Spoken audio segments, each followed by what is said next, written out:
Bonjour, un petit mot sur la conférence la semaine prochaine sur le lâcher-prise.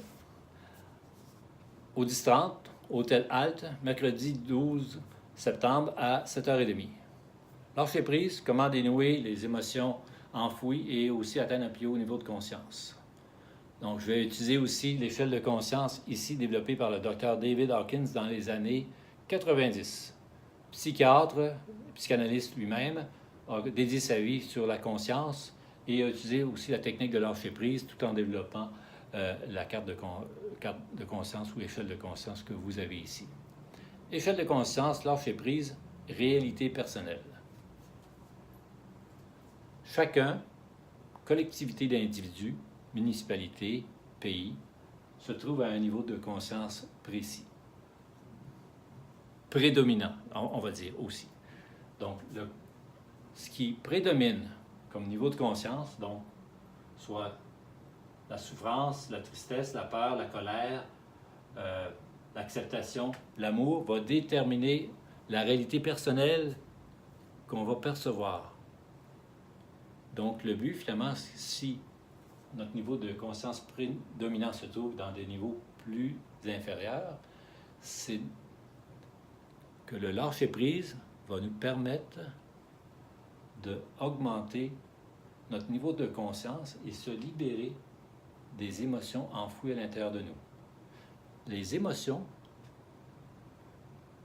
surviennent ou ressortent par des déclencheurs extérieurs, des personnes, des événements précis. Parce que nous ne sommes pas capables de gérer comment ces émotions-là se passent à l'intérieur de nous. Nous les accumulons.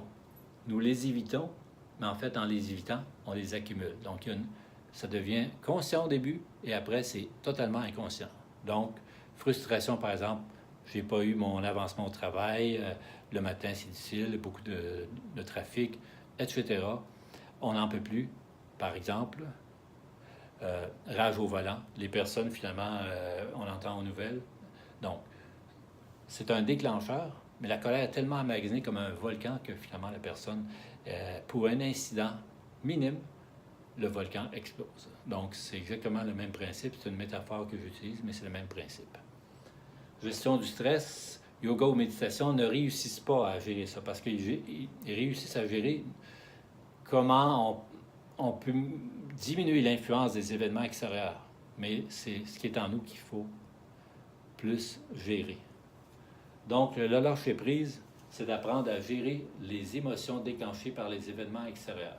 Et la meilleure définition que je peux vous donner actuellement, c'est que le lâcher-prise, c'est l'acceptation totale de ce qui vient, de ce qui est, que ce soit l'émotion, peu importe l'événement extérieur. Et de ne pas prendre personnellement la personne, l'événement, mais de simplement apprendre à gérer l'émotion et la laisser aller dans son processus normal. L'émotion qui est déclenchée va nous permettre de... Vous désirez en connaître davantage? Alors vous êtes tous et toutes bienvenus au 10h30 à l'Hôtel Halte, mercredi le 12 septembre à 19h30. Merci et à bientôt!